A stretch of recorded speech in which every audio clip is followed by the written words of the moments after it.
Hello friend, कैसे आप लोग। आई होप आप सभी बहुत अच्छे होंगे और अपने ड्रीम और इंस्पिरेशन के प्रति काफ़ी ज़बरदस्त तरीके से मेहनत करते होंगे। दोस्तों, मैं मिथिलेश स्वागत करता हूं आपका अपना YouTube channel make easy to learn. दोस्तों, जैसे कि मैं प्रीवियस वीडियो में बात किया था आप लोगों से कि यहाँ पे मैं इंजीनियरिंग मैथमेटिक्स का सिलेबस के बारे में बात किया था और आप लोग को ये भी बताया था कि इंजीनियरिंग मैथमेटिक्स का क्या इंपॉर्टेंस है हमारे इंजीनियरिंग लाइफ में और गेट में इसका कितना वेटेज है। इस सब के बारे में मैं प्रीवियस वीडियो में बात किया था। तो आज उसी को हम स्टार्ट करते हैं। अपना पहला टॉपिक स्टार्ट करते हैं लीनियर अलजेब्रा से। आगे बढ़ने से पहले दोस्तों, मैं आप लोग को एक बात बताना चाहता हूँ, प्लीज़ इसको गौर से सुनिएगा। फ्रेंड, मैं कहना ये चाहता हूँ कि ये जो हमारी लाइफ है ना, ये बिना करियर के ना इस लाइफ में कोई हैप्पीनेस है और ना कोई रिस्पेक्ट है। इसलिए हम लोग को अपने करियर पे फोकस करना चाहिए और इस करियर को जितना बेहतर से बेहतर बनाना है और करियर को बेहतर बनाने के लिए हमको सारा कुछ छोड़ के और करियर के प्रति ध्यान देना है। ओके, तो दोस्तों, जैसे कि मैं पिछले क्लास में बात किया था कि इसके ओवरऑल सिलेबस के बारे में। ओके, तो आज हम उसी सिलेबस को आगे बढ़ाते हैं। अपना पहला टॉपिक लीनियर अलजेब्रा को स्टार्ट करते हैं। ये जो इंजीनियरिंग मैथमेटिक्स 1 में पढ़ते हैं हम लोग लीनियर अलजेब्रा। तो ओके, लीनियर अलजेब्रा को हम सिंपली अब इसका वेटेज देखते हैं कि क्या है उसमें, क्या क्या चीज़ हमको पढ़ना रहता है। तो लीनियर अलजेब्रा जो होता है, इसको सिंपली हम इसमें मैट्रिक्स और डिटरमिनेंट के बारे में पढ़ते हैं। ओके, और इसमें हमको 4 चीज़ पढ़ना रहता है। एक होता है जो लीनियर अलजेब्रा का बेसिक होता है। ओके, एक आपका होता है जो रैंक पढ़ना रहता है इसमें। एक होता है आपका eigen value, eigen value and eigen vector. Okay, और एक हमको पढ़ना पड़ता है कैली हैमिल्टन थ्योरम। ओके, ये 4 चीज हमको पढ़ना रहता है। तो दोस्तों, मैं आपको बताता हूँ कि इसका यूनिवर्सिटी एग्जाम और गेट के एग्जाम में क्या वेटेज है। तो ये आपका यूनिवर्सिटी एग्जाम हो गया और ये हो गया आपका गेट एग्जाम। ओके, तो दोस्तों देखते हैं कि जैसे कि यूनिवर्सिटी एग्जाम में बेसिक से आपको 30%, 20% यहाँ से आता है, बेसिक से आता है, और 20% क्वेश्चन जो होता है वो आपको रैंक से आते हैं, और 40% जो क्वेश्चन होता है वो आपका आइगन वैल्यू और आइगन वेक्टर से आते हैं। जितने मार्क्स का क्वेश्चन रहता है उसका 40%, और 20% जो क्वेश्चन होता है वो आपका कैली हैमिल्टन थ्योरम से आते हैं। तो ये आपका यूनिवर्सिटी का एग्जाम है। यूनिवर्सिटी वाले जो एग्जाम जो होते हैं, हम लोग जो कॉलेज में जो एग्जाम फेस करते हैं उसका। बट गेट में क्या होता है कि कैली हैमिल्टन थ्योरम से क्वेश्चन नहीं आता है। इसका मतलब कैली हैमिल्टन थ्योरम जो है वो गेट में नहीं आता। बट बेसिक से हम लोग को गेट में क्या होता है कि 30% क्वेश्चन बेसिक से आते हैं, 20% क्वेश्चन रैंक से आते हैं, और बाकी जो 50% क्वेश्चन होते हैं वो हमको यहाँ से आइगन वैल्यू और आइगन वेक्टर से। तो ओवरऑल हम ये देख रहे हैं कि आइगन वैल्यू और आइगन वेक्टर काफ़ी इंपॉर्टेंट है। बट हमको बेसिक चीज़ मैट्रिक्स के बारे में, क्या उसका मैट्रिक्स क्या होता है उसके बारे में तो समझना, बेसिक तो पढ़ना पड़ेगा। तो इसलिए हम यहाँ पे एक एक चीज़ अच्छे से देखेंगे, प्रॉपर डेफिनेशन के साथ एक एक चीज़ को समझ समझ के देखेंगे, ताकि आपको तो यूनिवर्सिटी का एग्ज़ाम में कोई प्रॉब्लम हो ही नहीं, और ताकि आप लोग अच्छे से, और गेट का भी प्रिपरेशन कर रहे हो तो वहाँ से आप लोग अच्छे से कर सकते हो इस लेक्चर को फॉलो करके। ओके, तो हम सबसे पहले आज बात करते हैं कि इसका डेफिनेशन क्या होता है। तो सबसे पहले टॉपिक हम बात करते हैं मैट्रिक्स के बारे में। ओके, कि मैट्रिक्स होता क्या है। ओके, तो सबसे पहले हम आप लोग को बताना चाहता हूँ कि मैट्रिक्स होता क्या है। तो मैट्रिक्स का हम सबसे पहले डेफिनेशन देखते हैं। Okay, matrix. ओके, मैट्रिक्स क्या है। मैट्रिक्स क्या है कि मैट्रिक्स एक प्रकार का रो और कॉलम का कॉम्बिनेशन है। ओके, जो हॉरिजेंटल लाइन जो होती है ना, ये सपोर्टेड मान के चलिए ए कोई मैट्रिक्स है। Okay, A11, A12, A13, A21, A22, A23, A31, A32, A33। Okay, तो ये जो होता है, जो हॉरिजेंटल लाइन जो होती है ना, वो इसको क्या दिखाती है, रो को दिखाती है। ये हो गया रो R1, R2 and R3। Okay, और ये जो वर्टिकल लाइन जो होती है ये आपको कॉलम को दिखाता है, C1, C2 and C3। Okay, तो ये टोटल हम देख रहे हैं, ये रो हो गया। ओके, और ये आपका हो गया कॉलम। ओके, तो यहाँ पे हम देखते हैं टोटल रो कितना, R1, R2, R3 यानी 3 रो हो गया और 3 कॉलम हो गया। तो इसका जब ऑर्डर लिखेंगे तो क्या हो जाएगा, ऑर्डर ऑफ मैट्रिक्स, तो ये हो जाएगा जितना रो 3 इंटू 3 यानी 3 बाई 3 रो और कॉलम का मैट्रिक्स है। तो ये ओवरऑल आपका एक प्रकार का इसका एग्जाम्पल है। ओके, कि मैट्रिक्स क्या होता है। तो हम इसका डेफिनेशन देखते हैं। ओके, तो चलिए हम डेफिनेशन देखते हैं। Matrix is a rectangular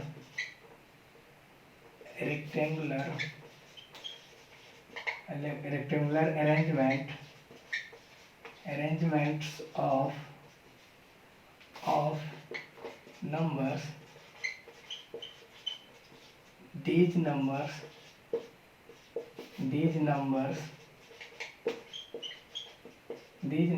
are called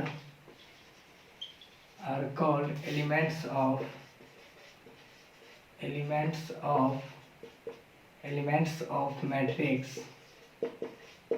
okay, तो यहाँ पे हम देख रहे हैं कि डिफिनेशन में क्या कहता है कि मैट्रिक्स एक प्रकार का rectangular arrangement of numbers and these numbers are called elements of the matrix. Okay, तो ये एक प्रकार का रेक्टेंगुलर अरेंजमेंट है और ये जो जितना भी नंबर है ना जिसको हम क्या बोलते हैं, elements of the matrix.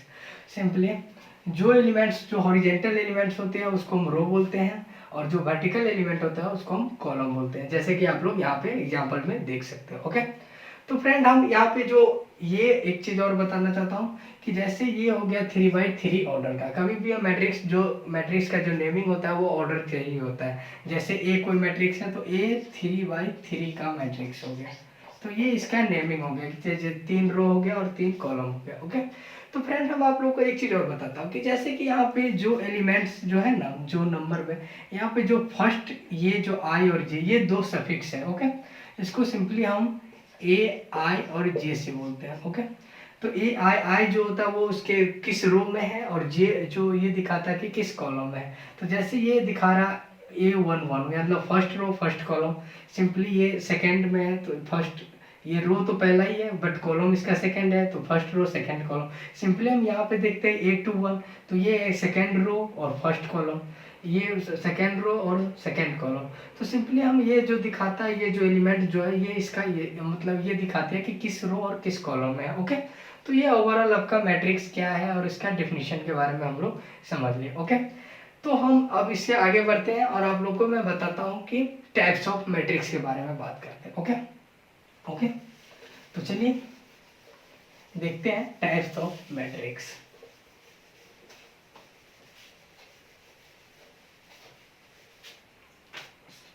Types of matrix. Okay, तो फ्रेंड टाइप्स ऑफ मैट्रिक्स क्या होता है। ओके, तो टाइप्स ऑफ मैट्रिक्स में सबसे पहले हम बात करते हैं नल और empty matrix. Okay, matrix. Okay friend, जैसे कि मैं बात बता रहा हूँ कि नल और एम्प्टी, नल मतलब क्या होता है, खाली, एम्प्टी मतलब ये होता है खाली। तो वही होता है कि ऐसे मैट्रिक्स जिसका ऑल एलिमेंट्स जीरो हो। ओके, और सिंपल इसको हम जीरो मैट्रिक्स भी बोलते हैं। ओके, जीरो मैट्रिक्स भी बोल सकते हैं। तो ये इसका पहला टाइप है। तो दीज टाइप ऑफ, इसका डेफिनेशन देखते हैं। दीज टाइप्स ऑफ मैट्रिक्स या रेक्टेंगुलर अरेंजमेंट बोल सकते हैं। These types of matrix where all the elements inside the matrix are zero is called null, empty और जीरो मैट्रिक्स। ओके, ओके, तो चलिए हम इसका एग्जांपल लेते हैं। जैसे मान के चलिए ए कोई मैट्रिक्स है, अब इसके जितना भी एलिमेंट है 3x3 ऑर्डर का कोई मैट्रिक्स है, 3x3 ऑर्डर का, ये 3 रो और 3 कॉलम है, तो इसका ऑल एलिमेंट 0 है, तो इसको हम सिंपली बोल सकते हैं नल और इम्पिटिव मैट्रिक्स। ओके, तो चलिए हम आगे बात करते हैं। तो फ्रेंड हम देखते हैं second type of the matrix है रेक्टेंगुलर मैट्रिक्स। तो इसका डेफिनेशन देखते हैं। A matrix which numbers of row and number of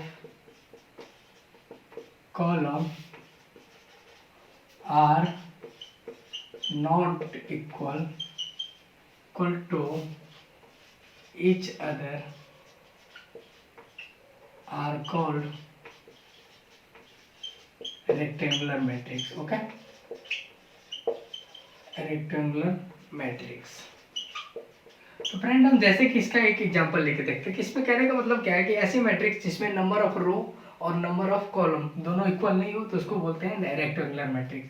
तो इसका एग्जांपल हो गया जैसे मान के चलिए ए कोई मैट्रिक्स है 1 2 3 4 5 6। ओके, तो इसमें हम देख रहे हैं कि ये R1 R2 ओके, इसका टोटल रो हो गया 2 और इसका ये हो गया C1 C2 C3। ओके, और टोटल कॉलम हो गया इसका 3। तो यहाँ पे देख रहे हैं नंबर ऑफ रो क्या है 2 है और नंबर ऑफ कॉलम क्या है 3 है। नंबर को रो को हम सिंपली m से दिखाते हैं और कॉलम जो होता है उसको सिंपली हम n से दिखाते हैं। तो ये हम देखते हैं कि m equal to does not equal to n, तो ये हो गया आपका रेक्टेंगुलर मैट्रिक्स। ओके, तो ये ओवरऑल आपका हो गया रेक्टेंगुलर मैट्रिक्स। अब हम सिंपली देखते हैं कि स्क्वायर मैट्रिक्स क्या होता है। ओके, तो इसी को हम चेंज कर लेते हैं। तो फ्रेंड हम यहाँ पे देख रहे हैं स्क्वायर मैट्रिक्स। तो स्क्वायर मैट्रिक्स स्क्वायर के जैसे आप लोग को सिंपल जो मेंसुरेशन में भी हम लोग पढ़ते हैं कि स्क्वायर क्या होता है कि जिसका लेंथ और विड्थ दोनों इक्वल होता है। तो सिंपली यहाँ पे भी क्या है कि उसका भी कुछ नहीं है matrix which number of rose and number of columns, यहाँ पे आर नॉट है ना, यहाँ पे दे दीजिए are equal to each other are called square matrix. Simple, आप लोग अच्छे से नोट्स भी बनाते चलिएगा ताकि आपको वही प्रॉब्लम ना हो ना। तो ओके, तो फ्रेंड हम जैसे कि यहाँ पे देख रहे हैं कि ये स्क्वायर मैट्रिक्स, इसका एग्जांपल लेते हैं। तो इसका एग्जांपल हम लेते हैं, तो ये 3x3 ऑर्डर का एक मैट्रिक्स लेते हैं 1 2 3 4 5 6 7 8 9। ओके, तो ये हो गया आपका 3x3 ऑर्डर। इस यहाँ पे m बराबर भी 3 है और n बराबर भी 3 है और यह m इक्वल टू n। तो ये एक प्रकार का स्क्वायर मैट्रिक्स हो गया। ओके, तो चलिए हम आगे बढ़ते हैं, आगे टैब में चलते हैं। तो अब हम बात करते हैं स्क्वायर मैट्रिक्स हो गया। तो आगे बात करने से पहले, टैब्स को आगे देखने से पहले सबसे पहले मैं बात करता हूँ एक चीज़ को आपको बताना चाहता हूँ मैट्रिक्स मल्टीप्लिकेशन के बारे में। ओके, तो फ्रेंड हम यहाँ पे देख रहे हैं मैट्रिक्स मल्टीप्लिकेशन, इसको थोड़ा अच्छे से समझिएगा। मैट्रिक्स मल्टीप्लिकेशन यदि आप लोगों को नहीं आता होगा तो उसको भी हम बताएंगे कि किस तरह से, जैसे कि मैट्रिक्स को मल्टीप्लिकेशन किया जाता है वो नेक्स्ट क्लास में हम करेंगे। बट अभी हम किस कंडीशन में दो मैट्रिक्स को मल्टीप्लिकेशन करेंगे इसके बारे में बताना चाहता हूँ। कि सपोज दैट मान के चलिए, पहले बात करते हैं matrix multiplication. Okay, matrix multiplication के बारे में बात करते हैं। तो सपोज मान के चलिए ए कोई मैट्रिक्स है, A11 A12 A13 A21 A22 A23 A31 A32 and A33।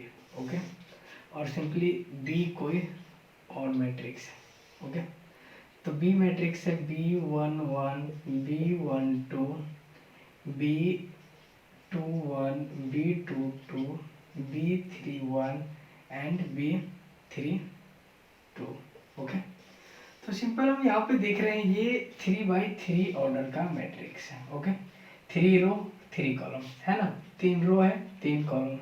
इसका हम यहाँ पे देख रहे हैं कि जैसे कि ये हो गया तो ये आपका हो जाएगा, इसमें रो कितने हैं, रो तो 3 है, R1 R2 R2 इसका, बट इसका कॉलम कितना है, 2 है। तो सिंपल हम आपको ये बताना चाहता है कि दो मैट्रिक्स का मल्टीप्लिकेशन कैसे होगा। जब पहले मैट्रिक्स का कॉलम और दूसरे मैट्रिक्स का रो दोनों इक्वल हो जाएगा तो हम मैट्रिक्स का मल्टीप्लिकेशन करते हैं। जैसे यहाँ पे 3/3 ऑर्डर का भी मैट्रिक्स रहता तो उसका मल्टीप्लिकेशन पॉसिबल था, और यहाँ पे 2 मतलब 3 × 2 का ऑर्डर का जो मल्टीप्लिकेशन है यहाँ पे भी इसका मल्टीप्लिकेशन पॉसिबल है। तो दोस्तों मैं यही बताना चाह रहा हूँ कि जैसे मैट्रिक्स मल्टीप्लिकेशन पॉसिबल तब होगा जब पहले मैट्रिक्स का कॉलम एंड सेकेंड मैट्रिक्स का रो इक्वल है। तो यहाँ पे लिखते हैं when first matrix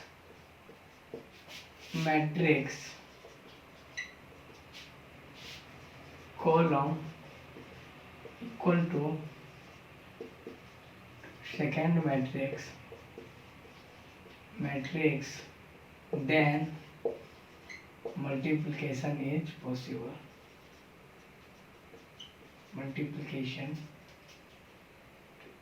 Multiplication is possible. Okay, आप लोग अच्छे से नोट्स कर लीजिएगा। ओके, तो ये हम यहाँ पे मैट्रिक्स मल्टीप्लिकेशन क्या होता है कि जब दो कोई मैट्रिक्स दिया हो, पहले का कॉलम और दूसरे का रो दोनों मतलब से इक्वल हो, तब हम उसको मैट्रिक्स का मल्टीप्लिकेशन करते हैं। चलिए अब हम बात करते हैं कि जैसे कि मैट्रिक्स का मल्टीप्लिकेशन जब करते हैं तो उसमें कोई स्केलर, जो स्केलर क्वांटिटी से मैट्रिक्स का मल्टीप्लिकेशन करते हैं तो उस पर क्या इफेक्ट होता है। ओके, तो चलिए हम यहाँ पे देखते हैं कि जैसे मान के चलिए जैसे कोई स्केलर क्वांटिटी से हम वहाँ पे इसको मल्टीप्लिकेशन करते हैं, स्केलर मल्टीप्लिकेशन ओके। तो दोस्तों जैसे कि यहाँ पे देख रहे हैं कि ये कोई मैट्रिक्स है, मान के चलिए 1 2 3 4 5 6 7 8 9। ओके, अब इसको हम एक कोई स्केलर से करते हैं, मान के चलिए कि कोई स्केलर है, इससे हम इसको मल्टीप्लिकेशन करेंगे। तो मैट्रिक्स में क्या होता है कि एक कोई प्रॉपर एक एलिमेंट में मल्टीप्लिकेशन नहीं होता, जितने भी मैट्रिक्स के अंदर में जितना भी एलिमेंट रहता है उस सब के साथ इसका मल्टीप्लिकेशन हो जाता है। तो जैसे इसका करेंगे तो ये हो जाएगा आपका k 2k 3k 4k 5k 6k 7k 8k 9k। तो यहाँ पे हम ओवरऑल इसका एग्जांपल से हम ये देखते हैं कि जब स्केलर मल्टीप्लिकेशन यानी कोई स्केलर से मल्टीप्लिकेशन करते हैं तो मैट्रिक्स के अंदर में जितने भी एलिमेंट होती है वो सारा के साथ उसका मल्टीप्लिकेशन हो जाता है। ओके, तो ये दो चीज़ हम आप लोग को बताना चाह रहे थे। ओके, मैट्रिक मल्टीप्लिकेशन के बारे में कल हम आप लोग को नेक्स्ट क्लास में आप लोग को ये भी बताएंगे कि मैट्रिक्स का मल्टीप्लिकेशन कैसे किया जाता है, कि कैसे मतलब हम लोग मैट्रिक्स का मल्टीप्लिकेशन करते हैं। तो इसके बारे में नेक्स्ट क्लास में बात करेंगे, बट हम अभी अब बात करते हैं आगे टैब पे चलते हैं। ओके, तो आगे टैब पे हम चलते हैं। तो अब हम बात करते हैं कि रो मतलब कॉलम मैट्रिक्स क्या होता है, रो मैट्रिक्स क्या होता है। ओके, तो पहले हम बात करते हैं रो मैट्रिक्स क्या होता है, रो मैट्रिक्स के बारे में। ओके, तो ये आपका फोर्थ टाइप हो गया row matrix.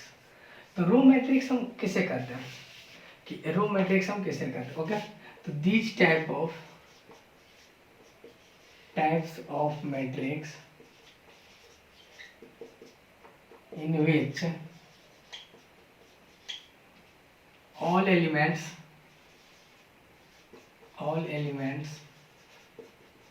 are present in single row is called row matrix. Okay, इसको एक एग्जांपल के द्वारा देखते हैं। सिंपल एक एग्जांपल है, जैसे कि मान के चलिए एक कोई मैट्रिक्स है 1 2 3 4 5 6 7। ओके, तो इसको हम देखते हैं कि जैसे कि मान के चलिए एक कोई मैट्रिक्स है। अब इसको हम देख रहे हैं कि एक सिंगल रो में है, नहीं सब उसको सारा एक ही रो में है ना, इसको हम सिंपली लिखते हैं तो ये हो जाएगा आपका 1 × n के फॉर्म में लिखाएगा। ओके, तो इसको हम सिंपल n हो गया number of elements, n equal to हो जाता है नंबर ऑफ एलिमेंट्स। ओके, तो इसको हम सिंपल एक ही रो में लिखाता है। देखो जैसे कि 1 2 3 जितने भी मैट्रिक्स के एलिमेंट है जो सबको किसमें हम एक रो में लिखते हैं, तो ये हो गया आपका रो मैट्रिक्स। अब सिंपली हम बात करते हैं सिमिलरली कॉलम मैट्रिक्स क्या होता है। ओके, तो हम यहाँ पे देखते हैं आपको कॉलम मैट्रिक्स क्या होता है। सिंपली ये भी कुछ नहीं है कॉलम मैट्रिक्स। तो कॉलम मैट्रिक्स भी सिंपल रो की तरह ही होगा कि this types of matrix in which all the matrix elements are present in single column is called column matrix. Okay, column matrix। तो फ्रेंड जैसे कि हम यहाँ पे देख रहे हैं, इसका भी एग्जांपल लेते हैं कि जैसे कि मान के चलिए कि कोई मैट्रिक्स है 1 2 3 4 5, तो इसको सिंपली हम इसको लिखेंगे n इंटू 1। यहाँ पे देख रहे हो ये कॉलम की संख्या कितना 1 to 1 है, एक ही कॉलम में जितना लिखा जाता है, तो इसको हम सिंपल बोल सकते हैं column matrix. Okay, column matrix. Okay, अब हम बात करते हैं डायगोनल मैट्रिक्स के बारे में। ओके, तो दोस्तों जैसे कि हम यहाँ पे देख रहे हैं डायगोनल मैट्रिक्स क्या होता है। ओके, तो डायगोनल मैट्रिक्स का पहले डिफिनेशन लिख लेते हैं। A matrix is said to be diagonal matrix if all the element except the diagonal elements are 0 is called diagonal matrix। Okay, तो दोस्तों हम यहाँ पे ये बताना चाहता हूँ कि डायगोनल मैट्रिक्स क्या होता है। कि सपोज दैट मान के चलिए कि कोई मैट्रिक्स है, इसको एक एग्जांपल के द्वारा देखते हैं कि जैसे कि मान के चलिए ये कोई मैट्रिक्स है 1 0 0 0 0 0 0 2 3 0। अब जैसे कि हम ये मैट्रिक्स देख रहे थे, ये आपका टोटल हो गया आपका डायगोनल एलिमेंट्स। ओके, तो डायगोनल एलिमेंट के छोड़ के बाकी जो भी एलिमेंट्स हैं वो जीरो हो, तो उसको हम सिंपल बोलते हैं डायगोनल मैट्रिक्स। और एक चीज ये हो गया आपका, ये it is a diagonal matrix. Okay, diagonal matrix. अब हम एक चीज और बताना चाहते हैं कि डायगोनल मैट्रिक्स के बारे में बात करें, तो चलिए मैं एक चीज और बता देता हूँ। जैसे कभी कभी एक सिंपल सा 1 मार्क्स का क्वेश्चन आ जाता है कि ट्रेस ऑफ मैट्रिक्स क्या होता है, ट्रेस ऑफ मैट्रिक्स। ओके, तो सिंपल हम ये बात बताना चाहते हैं कि ट्रेस ऑफ मैट्रिक्स कुछ नहीं होता, sum of diagonal element. Okay, diagonal elements. तो जैसे कि मान के चलिए कि सम ऑफ द डायगोनल, जैसे जितना भी डायगोनल एलिमेंट है उसका जो सम निकालेंगे तो उसको हम ट्रेस ऑफ मैट्रिक्स करते हैं बोलते हैं। ओके, तो इस पे हम एक क्वेश्चन देखते हैं। ओके, आप लोग अच्छे से वीडियो को पॉज करके नोट्स बनाते चलिएगा। ओके, तो फ्रेंड हम देखते हैं कि ये क्वेश्चन मान के चलिए जैसे कि कोई मैट्रिक्स है, तो ये जो ट्रेस ऑफ मैट्रिक्स जो होता है वो ओनली फॉर ऐसे नहीं कि डायगोनल मैट्रिक्स मतलब डायगोनल मैट्रिक्स के लिए ही एप्लीकेबल है, ये सभी मैट्रिक्स के लिए। तो जैसे मान के चलिए कि कोई एक क्वेश्चन है, तो find the trace of matrix.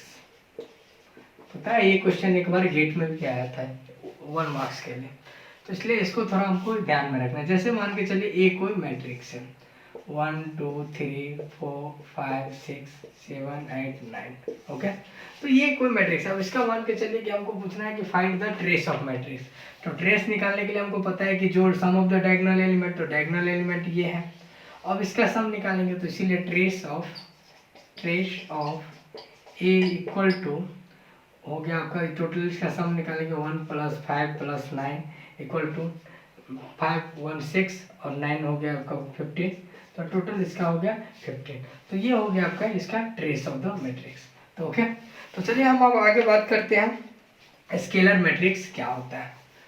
तो स्केलर मैट्रिक्स क्या होता है? स्केलर मैट्रिक्स भी एक प्रकार का डायगोनल मैट्रिक्स ही होता है। ओके, तो स्केलर मैट्रिक्स के बारे में हम बात करते हैं। स्केलर मैट्रिक्स, ओके, तो स्केलर मैट्रिक्स क्या होता है? स्केलर मैट्रिक्स हम इसको बोलते हैं कि वैसे मैट्रिक्स को, वैसे डायगोनल मैट्रिक्स को हम स्केलर मैट्रिक्स बोल सकते हैं जिसका all the diagonal element same हो। सेम मतलब समझ रहे हैं ना, कि इसका हम एक एग्जांपल लेते हैं कि जैसे एक प्रकार का ये डायगोनल मैट्रिक्स है 1, जैसे एक हो गया मान के चले 2, यहाँ पे सपोर्टेड हम एक एग्जांपल लेते हैं ए 0 0 0 0 ए 0 0 ए। तो यहाँ पे हम देख रहे हैं कि जैसे कि स्केलर मैट्रिक्स किसे कहते हैं? जिसका ऑल डायगोनल एलिमेंट मतलब सेम हो। जैसे वहाँ पे क्या था 1 2 3 4 वो था मतलब अलग अलग था, बट यहाँ पे हम सिंपल जो होता है ये इसका स्केलर मैट्रिक्स हो गया, यहाँ पे ऑल डायगोनल एलिमेंट सेम हो। बट इसी में यदि मान के चलिए आपको पूछेगा आइडेंटिटी मैट्रिक्स क्या होता है, आइडेंटिटी मैट्रिक्स क्या होता है, तो वो भी एक प्रकार का यही है कि मतलब डायगोनल मैट्रिक्स है, बट यहाँ पे जैसे ए है ना, तो वहाँ पे ये हो जाएगा ए की जगह पर 1 हो जाएगा, 0 0 1 0 0 1। यहाँ पे देख रहे हो इसका टोटल डायगोनल एलिमेंट कितना है कि 1 है। तो सिंपल हम देख रहे हैं कि यदि scalar matrix, identity matrix, okay, तो एक हम इसमें एक एक इसका एक क्या बनाते हैं, एक कॉम्बिनेशन बनाते हैं। तो एक चीज इसको एक साइकिल के द्वारा दिखाते हैं कि जैसे ही मान के चलिए आइडेंटिटी मैट्रिक्स, आइडेंटिटी मैट्रिक्स जो होगा उसको हम सिंपल बोल सकते हैं स्केलर मैट्रिक्स, स्केलर भी बोल सकते हैं, स्केलर को हम बोल सकते हैं डायगोनल, और ये हो गया अभी टोटल ये स्क्वायर मैट्रिक्स। ओके, तो जैसे कि जो मैट्रिक्स सपोर्टेड मान के चलिए कोई मैट्रिक्स आइडेंटिटी मैट्रिक्स है, वो मैट्रिक्स स्केलर भी होगा और डायगोनल भी होगा और स्क्वायर मैट्रिक्स भी होगा। ओके, तो फ्रेंड आज के लिए बस इतना ही, और आगे हम नेक्स्ट क्लास में करेंगे।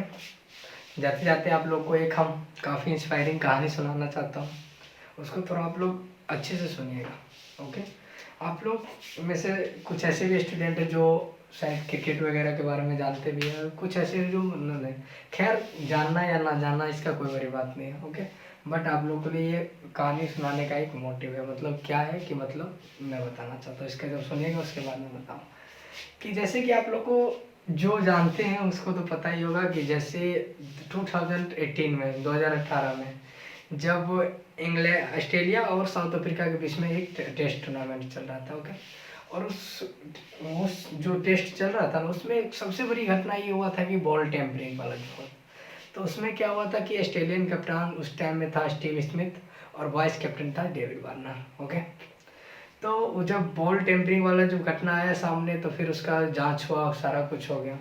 फिर उसके बाद क्या हुआ कि मतलब दोनों दोषी हुआ, रियल में वो लोग किया था।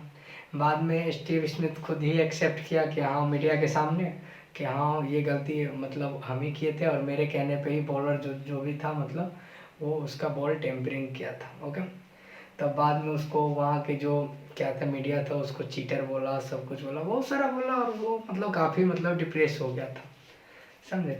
फिर भी वो मतलब अपना गेम को मतलब छोड़ा नहीं, बट वो प्रैक्टिस करते रहा। फाइनली उसको 1 साल का बैन भी लगा दिया गया। ओके, और बैन लगा तो फिर 1 साल तक तो वो पूरा मतलब गेम से यहाँ तक कि वो मतलब पूरा दूर था, वहाँ तक कि वो मतलब अच्छे जगह पे जाके प्रैक्टिस भी नहीं कर सकता था। तो 1 साल के बाद उसका ये जो हो गया मतलब जो उसका बैन था वो ख़त्म हो गया। फिर उसके बाद 1 साल के बाद उसका सिलेक्शन फिर ऑस्ट्रेलिया टीम में हुआ। तो पता है क्या हुआ, जब उस टाइम में उसका सिलेक्शन हुआ तो उस टाइम में ऑस्ट्रेलिया का सीरीज चल रहा था एशेज सीरीज। एशेज सीरीज जो होता है वो काफ़ी मतलब इंटरेस्टिंग सीरीज होता है एज ए मतलब ऑस्ट्रेलियन दर्शक और इंग्लैंड दर्शक के लिए। तो वो जो एशेज था 2019 का एशेज था, वो एशेज आपका यहाँ पे था मतलब इंग्लैंड में था। तो इंग्लैंड में ऐसे क्या फर्स्ट मैच जब खेलने गया ना, तो उसमें क्या हुआ कि पहले ऑस्ट्रेलिया ने पहले इंग्लैंड बैटिंग की, इंग्लैंड का वो टीम ऑल आउट हो गए, फिर आई ऑस्ट्रेलिया बैटिंग करने। तो वहाँ पे जो क्या होता है कि मतलब इंग्लैंड के जो दर्शक सब होते हैं ना, वो काफ़ी मतलब प्लेयर सबको गुस्साते रहते हैं। तो जब वो स्टीव स्मिथ आए बैटिंग करने, तो उसके बाद क्या हुआ कि मतलब ऑस्ट्रेलिया का तो एक दो विकेट गिरा, फिर उसके बाद स्टीव एक विकेट गिरा शायद, उसके बाद स्टीव स्मिथ आए बैटिंग करने। फिर उसके बाद जब आया तो सब उसके साथ जो बॉल टेम्परिंग जो किया था, वो जो स्क्रेच कागज़ जो रखा था जिससे बॉल पे जो टेम्परिंग किया था, वो कागज़ सब दिखा रहा था। और सब उसका वो वाला जो फिर लास्ट टाइम में जो मीडिया में नहीं आया था, जिस टाइम में मतलब स्टीव स्मिथ जो मतलब रो रहा था, उस तरह का जो पिक्चर था, वो वाला पिक्चर का पूरा मतलब स्टेचू बना के सब मतलब दर्शक जितने भी क्राउड थे वो लोग लेके आया था, और सब उसको चीटर चीटर बोल रहा था। फिर भी वो बंदा डरा नहीं, फिर भी वो गया खेलने बैटिंग करने। और जानते हैं क्या हुआ, वो उस मैच में उस पारी में तो शतक मारा ही मारा, फिर उसके जो सेकंड इनिंग था उसमें भी वो शतक मारा। तब जाके क्या हुआ जानते हो, तब वहाँ ऑस्ट्रेलियन मीडिया और इंग्लैंड के मीडिया क्या बोला कि जो मतलब जो चैंपियन जो होते हैं ना, वो गिरते हैं मगर डरते नहीं हैं। तो सिंपली हम ये बात इसलिए आप लोगों को बताना चाहता हूँ कि जैसे हम लोग का भी लाइफ है, तो यहाँ पे काफ़ी सारा मतलब बहुत सारा प्रॉब्लम फेस करना पड़ता है। कभी हम लोग कुछ ऐसे काम कर लेते हैं जहाँ से हम लोग को मतलब शर्मिंदगी फील करना पड़ता है। तो इस सबसे हमको घबराना नहीं है, बट हमको लाइफ में कुछ अच्छे अच्छे इम्प्रूवमेंट करना है कि मतलब हाँ कुछ अच्छा करें, है ना। आज मान के चले उस टाइम में जैसे स्टीव स्मिथ के साथ ये हो गया, वो खुद जाके वहाँ पे सुसाइड कर लेता है या नहीं, या मतलब अपने आप को मतलब सब कुछ गेम से दूर कर लेता है, तो फिर उसका मतलब वो अपने आप को फिर कैसे मतलब अपने आप को कैसे दिखा पाता है, सबको कैसे बोलता कि हाँ मेरे पास काबिलियत है, हम वो किए थे, गलती से किए थे। तो इसलिए हम लोग कभी गलती करते हैं और वो सामने आ जाए तो उसको इग्नोर मारना है, कोई चक्कर नहीं। आप भी गलती किए ना, अरे इंसान से ही गलती होता है ना, वो गलती फिर एक ना एक दिन अच्छे काम करेंगे फिर सब नाम लेगा। तो इसलिए गलती को हम लोग को इग्नोर करना है, और हम लोग को अपने लाइफ में आगे की ओर हर हमेशा फोकस करना है। ओके, तो फ्रेंड आज के लिए बस इतना ही। आई थिंक आप लोग को बहुत अच्छा लगा होगा, जो पहला लेक्चर है इसमें काफ़ी अच्छे से आप लोग सब कुछ समझे होंगे। नेक्स्ट क्लास में हम इसे और अच्छे तरीके से करेंगे, क्वेश्चन भी इतना करवा देंगे कि आप लोग को यूनिवर्सिटी एग्ज़ाम के लिए भी टेंशन नहीं होगा, और कुछ ऐसे ऐसे ट्रिक भी देंगे ताकि आप लोग गेट का भी क्वेश्चन अच्छे से सॉल्व कर सकें। तो फ्रेंड आप लोगों से बस इतना ही रिक्वेस्ट है कि प्लीज़ इस वीडियो को लाइक करो, सब्सक्राइब करो और इतना शेयर करो कि सबके पास पहुँचे, और जिसको इसकी ज़रूरत है वो मतलब यहाँ से वीडियो देख के और अपना बेनिफिट उठा सके। तो आज के लिए बस इतना ही। Thank you, bye bye and take care and have a nice day.